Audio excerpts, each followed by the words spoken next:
How's it going, peeps? It is now time for the Smackdown results / highlights and review video. I'll go over the results, some of the highlights in my opinion, and give you guys my thoughts, my review on the show. So it kicks off with a tag team match. It is the Shield's Roman Reigns and Dean Ambrose versus Kofi Kingston and Dolph Ziggler.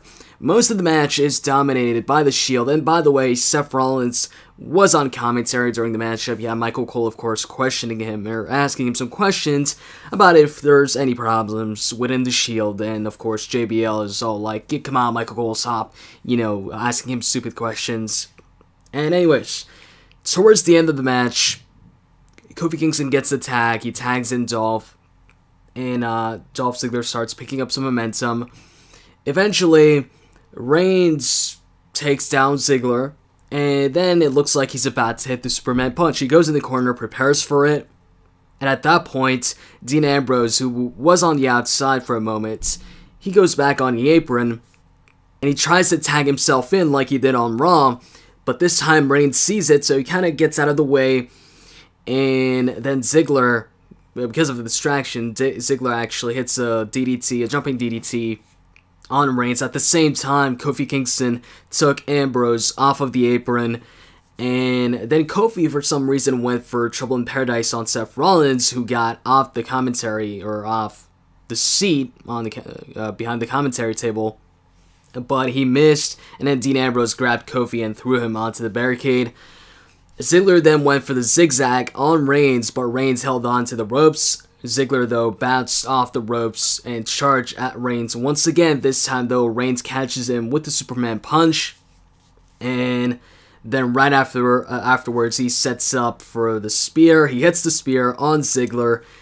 And then he actually goes over to Dean Ambrose, who's now on the apron. And he kind of slaps him on the chest, tagging him in, telling him, go ahead, pick up the victory if you want. Or go ahead and get the pinfall. So, Ambrose gets in the ring, covers Ziggler, and wins the match. Afterwards, Seth Rollins gets in the ring and kind of separates the two. But Ambrose was all happy, with picking up the victory, with Reigns letting him pick up the victory. And you get on the Titantron, they show the Wyatt family, and they cut a promo on the Shield and how they're bickering, this and that. And after that, you have Daniel Bryan coming down to the ring. He cuts a promo on what happened on Raw, Kane attacking him after the match against Randy. And he calls out Kane. So Kane comes out. Daniel Bryan tells him to get in the ring, but he stays on the stage and says there's no need for him to be in the ring. And pretty much at first, Kane apologizes for what he did.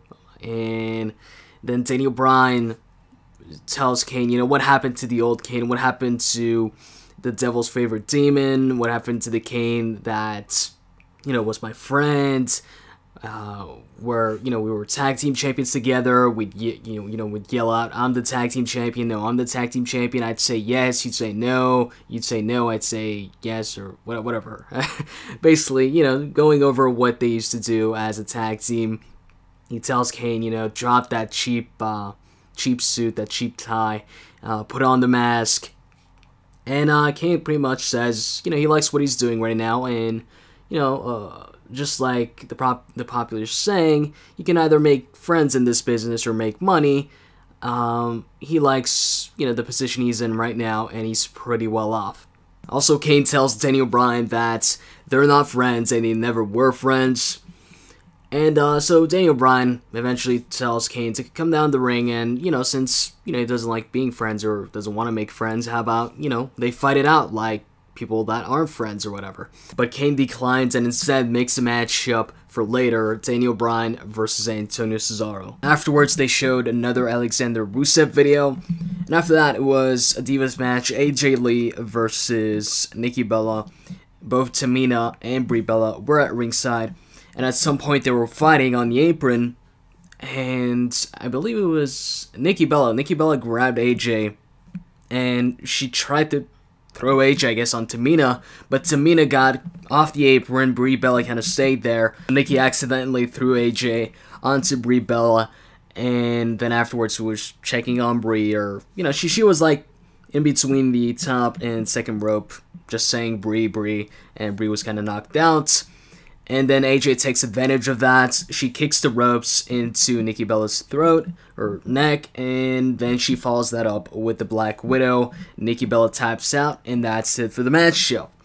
Afterwards, Titus O'Neil is backstage with a microphone, and it's supposed to be Renee Young interviewing him and asking him questions, but instead he's got the microphone, and he tells Renee to come, next to him or on screen, and talks about Darren Young, and goes over how, for somebody who calls himself Mr. No Days Off, he's really off, he's like off most days or whatever. And he says now that Darren Young, he makes some more fun of Darren Young, and says that now that he's gotten rid of Darren Young, the only weight that's going to be on him is going to be WWE Championship Gold. And then he starts laughing, and then Darren Young comes in and attacks him for a while, punches him a bunch of times, throws him, and then the referees break it up. But Darren Young comes back in and starts punching Titus O'Neil a bunch of times again, but eventually it's not even a fight, because it was just Darren Young beating up on Titus O'Neil. And yeah, that was it for that. Afterwards, Renee Young interviews Del Rio, and she asks him about what happened on Raw and why Del Rio continues to provoke Batista.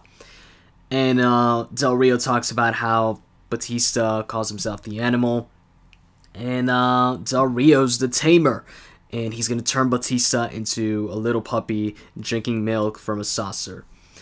And after that promo, it was time for the Daniel Bryan versus Antonio Cesaro match. And they had a pretty good matchup. It was around 10 minutes or so.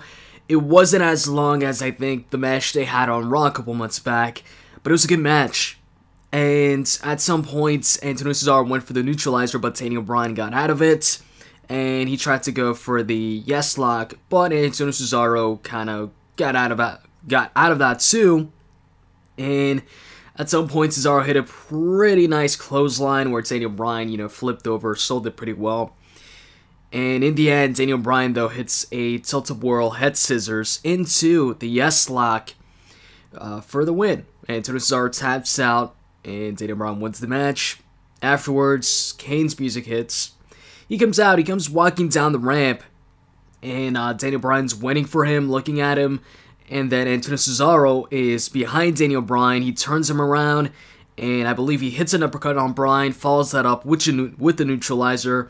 He then gets out of the ring. Kane gets in the ring, hits a chokeslam on Daniel Bryan, and that was it for that segment. Well, actually, Kane does the pyro, and there was no delay this time like on Raw.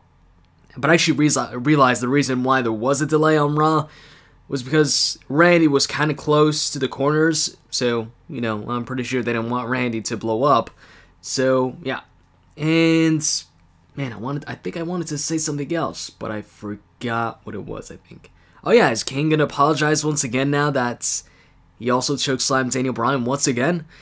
But anyways, afterwards, it was Sheamus versus Ryback, and actually a pretty good matchup. It was the reason why I like this match is it was pretty action-packed. They went to the action right away. You had Curtis Axel was at ringside, and he tried to grab Sheamus' leg at one point. He grabbed it, but Sheamus eventually got some payback by going to the outside of the ring after taking out Ryback on the inside, and he just hit a bro kick on Axel. He got back in the ring. Eventually, Sheamus, actually before he does that, or before I talk about that, Ryback actually went on the top turnbuckle and tried to go for a splash from there, but Sheamus got out of the way. And then Sheamus went for the bro kick. When he went for the bro kick, Ryback actually caught Sheamus into a powerbomb position and hit the powerbomb, covered Sheamus, but Sheamus kicked out. So then he goes in the corner, prepares for the meat hook clothesline, goes for it, and what happened next, I saw a mile away. I was like, alright, I think I know what's going to happen here, and Sheamus hits the bro kick when Ryback goes for the clothesline. Covers Ryback, wins the match. I was actually thinking that Sheamus, might face off against Ryback at like WrestleMania or something like that, but they had the match up at SmackDown, or on SmackDown. Oh yeah, and something else I forgot to point out, before the Sheamus Ryback match, Renee Young interviewed Randy, and he talked about Daniel Bryan picking up the victory on Raw, says that was a fluke, and he beat Daniel Bryan so many times in the past.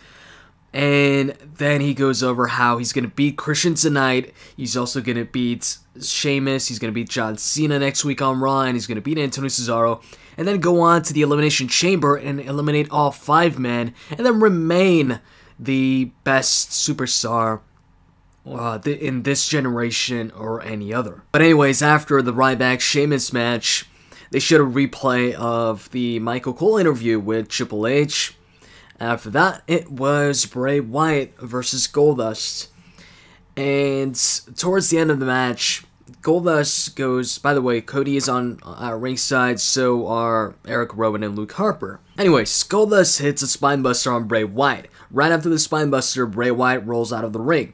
So Goldust gets on the apron, and then he hits, his flipping senton from the apron onto Bray Wyatt. And then he grabs Bray Wyatt, puts him back in the ring. He gets back in the ring as well. But then Eric Rowan and Luke Harper, they both attack Cody. That distracts Goldust, who kind of pokes his head in between the bottom or second and top rope. Bray Wyatt takes advantage of that, grabs Goldust, kind of pulls him back, neck first, or the back of the neck first, onto the ropes, and then follows that up with Sister Abigail, covers Goldust, gets the 3 count, wins the match. Afterwards, the Shield is on the Titantron, cutting a promo on the Wyatt family, saying they're not afraid of them, and as usual, end their promo by saying believe in the Shield. Following that, it was the main event, Christian versus Randy Orton, and this was the reason I made sure not to miss out on SmackDown this week, and to make sure to do a review, because, Christian and Randy have put on some great matches before, and I was just looking forward to seeing this one too. So, the matchup lasted maybe a little less than 15 minutes, maybe it was like 12, 13 minutes, around that time I'd say, and I've got to say, the match, it definitely wasn't as good as some of their previous matches they've had. Like, of course, it didn't compare to, like, the SummerSlam match they had, or, some of the other matches they had for the championship, or, I think the matchup they had on Raw a while back, that match was better than this one, too. So, anyways, I'm not saying it was a bad match, but it wasn't as good as the matches they've had in the past. And one thing I didn't like about the end of this matchup was that it was the exact same ending as, I think, 2 or 3 of their past matches, maybe 2.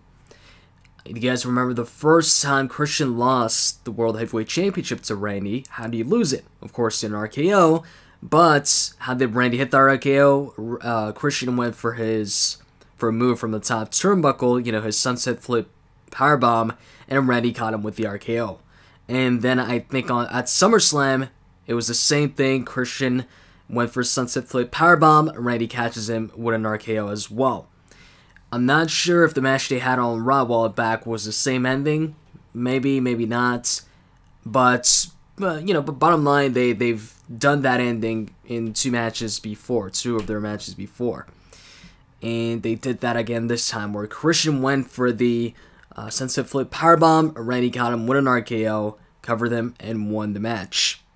Christian did attempt to go for the kill switch, but as you all know, the kill switch is the easiest finisher to counter. Christian never connects with it the first time around. I've said this before. They always counter. Yeah, that's pretty much. Oh yeah, actually, during the match, Randy cut a heel promo, dissing the crowd, or actually where the crowd is from, saying that because of the snowstorm, he can't, he's stuck there for 6 hours. Anyways, that was pretty much it for Raw. They ended the show on commentary by saying that on Raw, John Cena will be Randy's next opponent. So, with that, I think about SmackDown tonight. Highlights, Highlights, I'd have to give that to Sheamus versus Ryback. that was a good matchup. Surprisingly a good matchup. I didn't expect the match to really be, as good as it was. It was entertaining. And what else? I did like the tag team match in the beginning of the show. It wasn't the usual 6-man tag team match involving the Shield, but it was good too. And what else was there? Oh yeah, Antonio Cesaro versus Daniel Bryan. That was another good matchup. So, off the top of my head, I can think of 3 good matches, or actually, yeah, 4, maybe 3, 4 good matches. See, I was just disappointed with the Christian and Randy match because it wasn't as good as, in my opinion, as some of their previous matches, and it was an ending they've done not only once, but they've done twice before. Maybe even 3 times, because I don't remember the ending to the match they had on Raw, like I said, a couple months back. And as far as a rating for tonight's SmackDown, I would probably give it like a 7 on 10. Anyways, I hope you guys enjoyed this video, and if you did, as always, you can click that like button down below. I'd really appreciate it. With that said, I'm out, guys. See ya.